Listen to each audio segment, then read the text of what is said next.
ఆరాధించడానికి వచ్చినటువంటి అనేక స్త్రీల జీవితాలలో ఎన్నో అద్భుతాలు జరిగాయి. తండ్రైన దేవుణ్ణి ఆశ్రయించినటువంటి ఎంతోమంది స్త్రీలకు ఎన్నో అద్భుతాలు లేఖనాల ద్వారా మనం ఎరిగిన వారమే.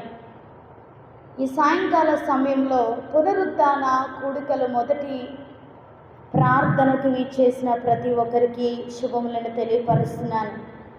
పునరుత్థానుడైన యేసుక్రీస్తు ప్రభుల వారి యొక్క ప్రత్యక్షతలు 40 దినాలు అనేక మందికి ఆయన కనబడుతూ అనేకులను బలపరుస్తూ వచ్చినటువంటి విషయాలను గత 8 సంవత్సరాలుగా మనము ధ్యానిస్తూనే ఉన్నామండి. ఇది నా మొదటి ప్రత్యక్షతగా చూద్దాం. మార్కు సువార్త 16వ అధ్యాయము మొదటి వచనాన్ని చదువుదామా? మార్కు సువార్త 16వ అధ్యాయము మొదటి వచనం. విశ్రాంతి దినము గడిచిపోగానే మగ్దలేనే మరియయు, యాకోబు తల్లి అయిన మరియయు, సలోమేయు వచ్చి ఆయనకు పూయవలెనని సుగంధ ద్రవ్యములను కొనిరి. లూకా సువార్త 24వ అధ్యాయము మొదటి వచనాన్ని చూద్దామా? 24వ అధ్యాయము మొదటి వచనం. లూకా సువార్త 24వ అధ్యాయము మొదటి వచనం. ఆదివారమున తెల్లవారుచుండగా ఆ స్త్రీలు తాము సిద్ధపరిచిన సుగంధ ద్రవ్యములను తీసుకొని సమాధి వద్దకు వచ్చి సమాధి ముందర ఉన్నారట. ప్రియమైన దేవుని సంగమా, ఈ దినాన్న మొదటి ప్రత్యక్షతగా యేసు ప్రభు వారి శిలువ మరణము తరువాత ఆయనను సమాధిలో పెడుతున్నప్పుడు యేసు ప్రభు వారిని వెంబడించినటువంటి కొందరు స్త్రీలు ఆయన సమాధికి దూరముగా ఉండి దుఃఖిస్తున్నటువంటి కొందరు స్త్రీలు ఇప్పుడు ఆదివారము తెల్లవారుచుండగా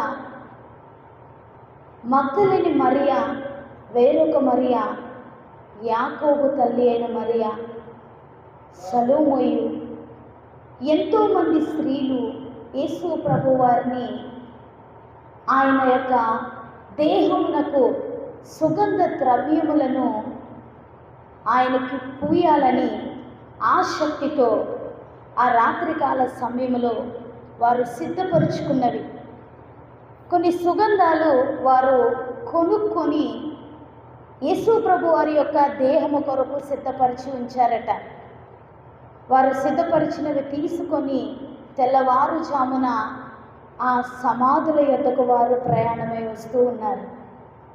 ఆత్మీయ జీవితంలో ఈ దినాన మనం సుగంధ ద్రవ్యాలను గురించి ధ్యానం చేయబోతున్నాం.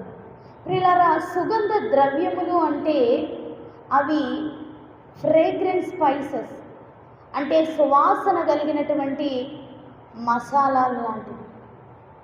అంటే ఇప్పుడు మనం వాడుకునేటువంటి అత్తర్లు కానివ్వండి, మనం కూడా చాలాసార్లు బిర్యానీ చేస్తూ ఉంటాం.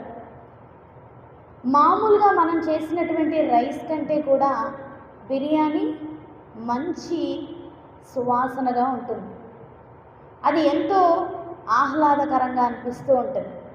అలాగే ఆత్మీయ జీవితం కూడా దేవుణ్ణి ఎరిగినటువంటి మనము సువాసనగా ఉండాలి తప్ప మనము సామాన్యముగా ఏదో ప్రభువుని వెంబడిస్తున్నాము అని లోకానుసారముగా కాకుండా ఒక ప్రత్యేకమైన అనుభవము కలిగి ఉండాలి అనేది ఆత్మీయ జీవితంలో ఆ స్త్రీల చేతిలో ఉన్నటువంటి సుగంధ ద్రవ్యాల ద్వారా ఈ దినాన్న మనం కొన్ని విషయాలను ధ్యానం చేసుకోబోతున్నాము.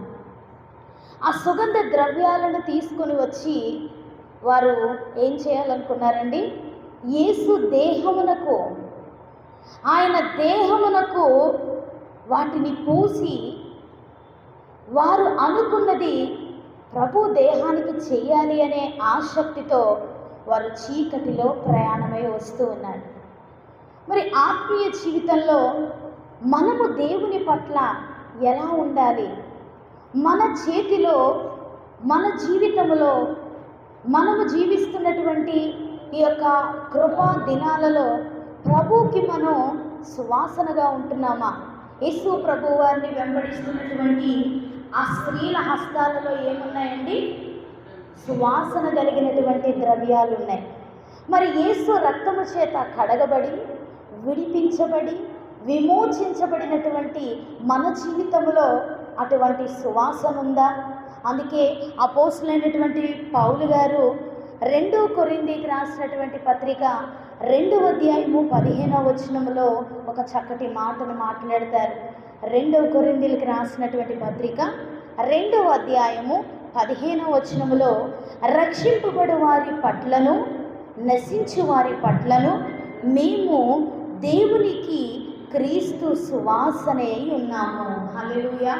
ఇక్కడ పౌలు గారు అంటున్నటువంటి మాట, యేసు ప్రభువు వారు ఏ రీతిగా అయితే అర్పణగాను బలిగాను ఆయన సువాసనగాను అర్పింపబడ్డారో, ప్రతి ఆత్మీయుడు కూడా క్రీస్తును బట్టి సువాసన కలిగి జీవించాలటండి. అదే కదా అంటున్నారు ఇక్కడ, మేము దేవునికి క్రీస్తు సువాసన అయి ఉన్నాము.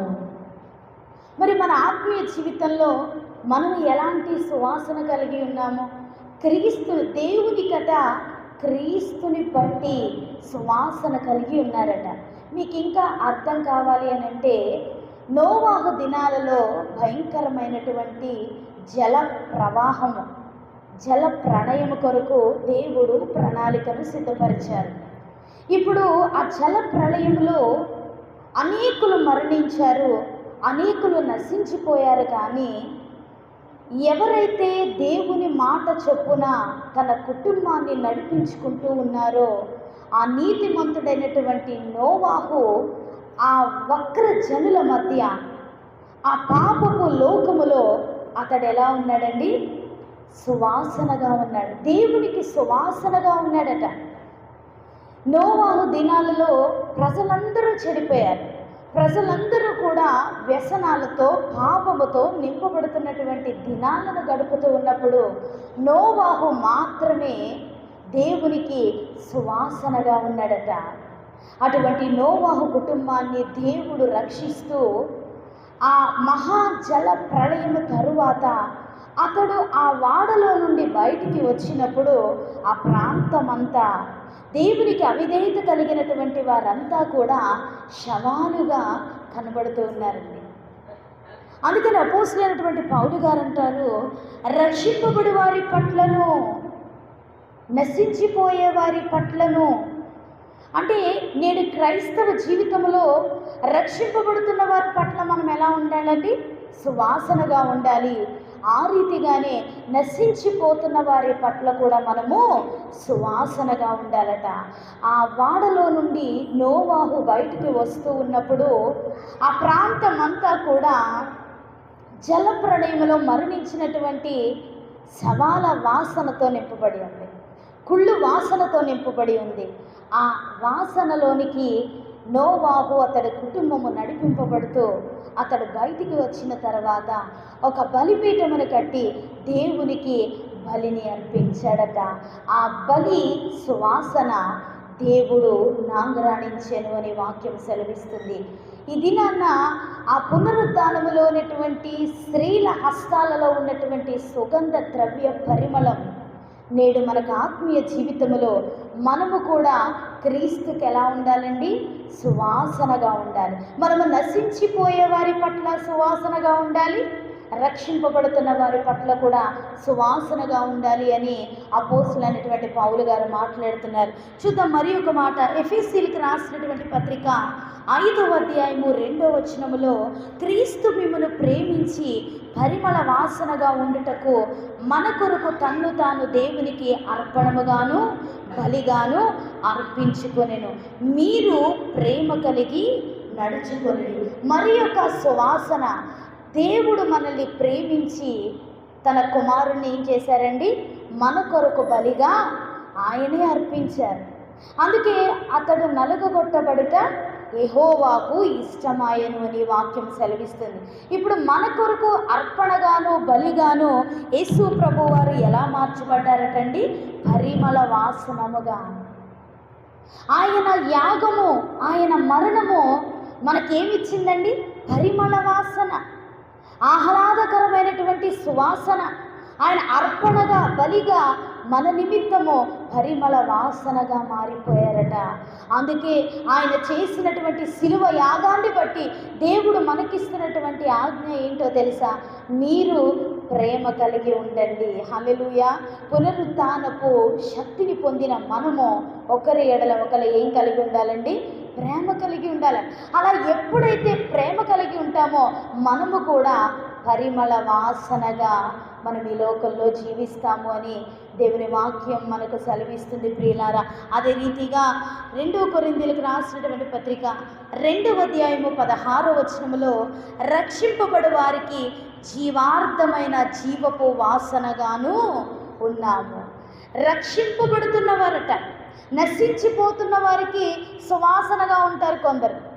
అంటే దేవుని విధులకు, విధానాలకు వ్యతిరేకంగా ఉన్నటువంటి వారితో చాలామంది ఏకీభవించి వారు ఏదైతే వారి క్రియల ద్వారా దుర్వాసన కలిగి ఉన్నారో, వారి పద్ధతుల ద్వారా వారి నాశనానికి దగ్గరగా ఉన్నారో అలాంటి వారితో ఏకీభవించి వారు కూడా నశించిపోయే వారిలోకి వెళ్ళిపోతారు. కానీ ఇక్కడ దేవుని వాక్యములో పౌలు గారు అంటున్నారు, జీవార్థమైన, చూడండి, రక్షింపబడు వారికి జీవార్థమైన జీవపు వాసనగానూ ఉన్నాము.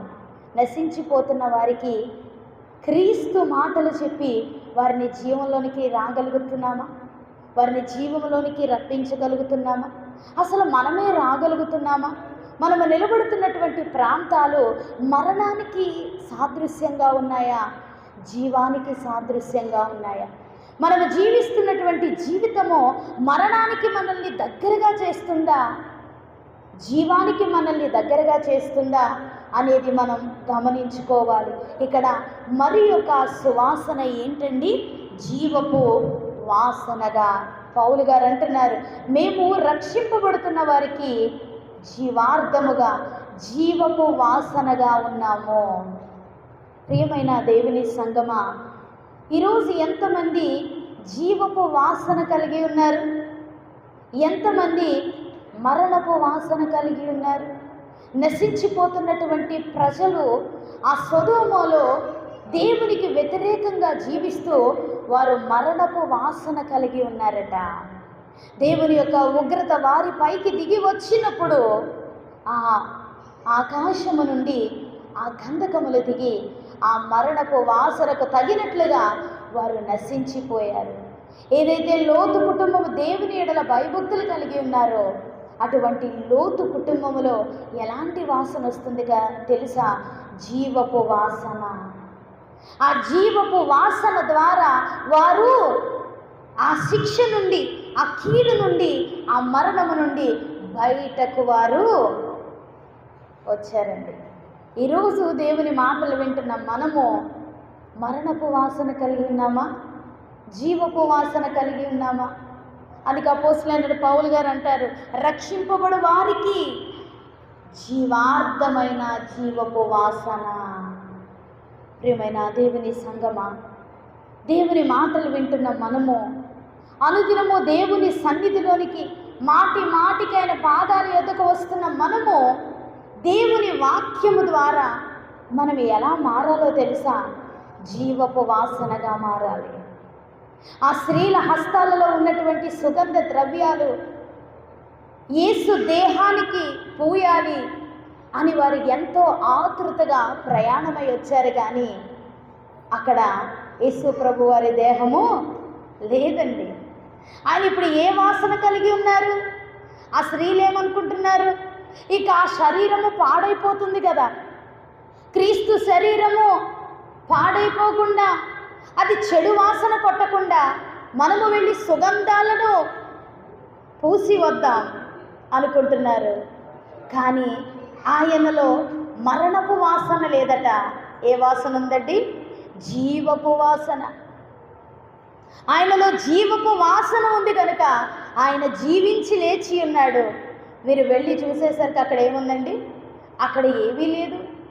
ఏ దేహానికైతే వారు సుగంధాలు పోద్దామని వారు హడావిడిగా ఆసక్తితో వారు చేత పట్టుకుని వచ్చారు. అటువంటి ఆశను వారికి ఆశ తీరలేదు.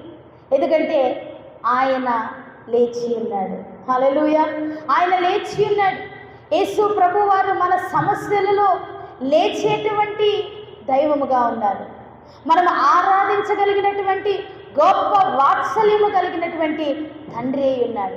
మన పాపముల నుండి మనల్ని విడిపించి, మనల్ని విమోచించి, అనేకులకు మనల్ని రక్షణార్థముగా, జీవపు వాసనగా, పరిమళ సువాసనగా మనల్ని మార్చడానికి ఆయన శక్తివంతుడై ఉన్నాడు. ప్రియులారా, చూద్దామా?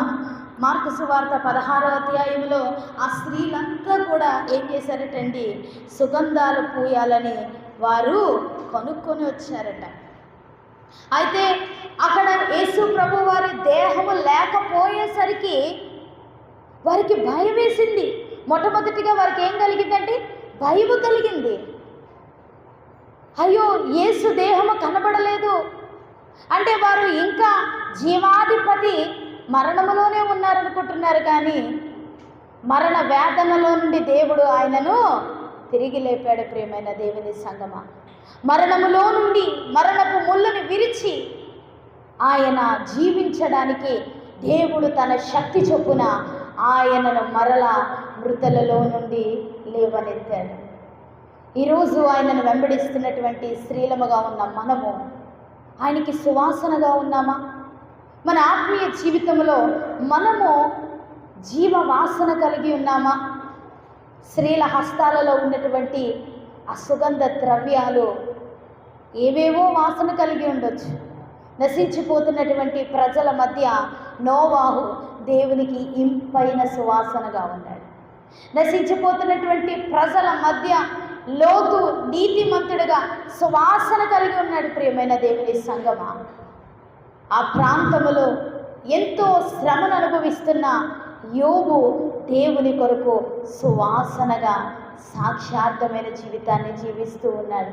నేడు ఈ మాటలు వింటున్న మన జీవితంలో ఈ పునరుత్థాన మొదటి దిన ఆరాధనలో ప్రభువు కొరకు మనం ఎలా ఉండాలండి? సువాసనగా ఉండాలట. సువాసనగా ఉండేవారిగా ఉండాలి. మనము సంఘములో చేర్చబడిన తరువాత మనలో మరణపు వాసన ఉండకూడదండి. శిక్షార్థమైనటువంటి జీవితం, నశించిపోయేటువంటి జీవితం కాదు, కానీ వాక్యానుసారమైన జీవితముతో మనం ఎప్పుడైతే ముందుకు వెళతామో ఆయన శక్తి మనలో ఏమవుతుంది? పరిపూర్ణమవుతుంది.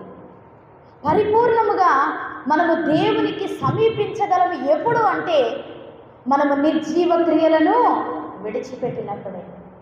అతిక్రమములను కప్పుకొనివాడు వర్ధిల్లడు కదండి.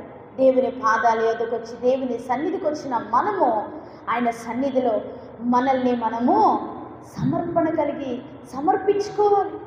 ప్రభువాని, నా జీవితంలో నీ కొరకు నేను వెలుగుగా ఉంటాను, అనేకుల కొరకు నేను ఉప్పుగా ఉంటాను, నేను నా జీవితంలో జీవముగా ఉంటాను, అగ్నిలో నుండి నశించిపోతున్న వారిని లాగినట్లుగా నేను నీ కొరకు ఒక శక్తివంతమైన పాత్రగా నేను జీవిస్తానయ్యా. నిర్జీవమైనటువంటి క్రియలను విడిచిపెట్టి, నాకున్నటువంటి వ్యసనములను నేను విడిచిపెట్టి నీ కొరకు ఒక నూతనమైన జీవితాన్ని నేను కలిగి ఉంటాను అని ఎందరైతే ఒక తీర్మానము కలిగి ఉంటారో అలాంటి వారి జీవితంలో, అటువంటి సమర్పణ కలిగినటువంటి జీవితంలో మనము క్రీస్తు పరిమళముగా మార్చబడతాము. హల్లెలూయా! అప్పుడు మాత్రమే మనము క్రీస్తుకు పరిమళముగా ఉండగలుగుతామండి. ప్రియ సహోదరి సహోదరుడా, మీరుంటున్నటువంటి ప్రాంతాలలో మీరు ఎలాంటి సాక్ష్యం కలిగి ఉన్నారు? మీరు దేవునికి అంగీకారమైనటువంటి బిడలుగా, దేవుని రక్తములో కడగబడినటువంటి బిడలుగా మీరు ఉండగలుగుతున్నారా? లేదంటే మీకు ఇష్టానుసారమైనటువంటి శరీరాశల చేత దేవుణ్ణి తృణీకరించేవారే లోకముతో చెరపట్టబడి ఒక చెడ్డ సాక్ష్యాన్ని కలిగి జీవిస్తూ ఉన్నారా? చెడ్డ సాక్ష్యము మన ఆత్మీయ జీవితంలో చెడు వాసనకు సాదృశ్యం అండి. మంచి సాక్ష్యము క్రీస్తుకి సువాసన కలిగినటువంటి సాక్ష్యం. ఈరోజు స్త్రీల చేతుల్లో ఉన్నటువంటి సుగంధ ద్రవ్యాల ద్వారా మన ఆత్మీయ జీవితంలో మనము కూడా ఎలా ఉండాలి? పరిమళ సువాసనగా ఉండాలి. పరిమళ సువాసనగా ఉండాలి. ఎవరైతే అటువంటి తీర్మానము కలిగి ఉంటారో, ఎవరైతే అందుకొరకు క్రీస్తు కొరకు ప్రయాసపడతారో, అటువంటి వారి జీవితంలో దేవుడు అద్భుతాలు జరిగిస్తారు. అట్టి కృప దేవుడు మనందరికీ దయచేయనుగాక. ఆమేన్.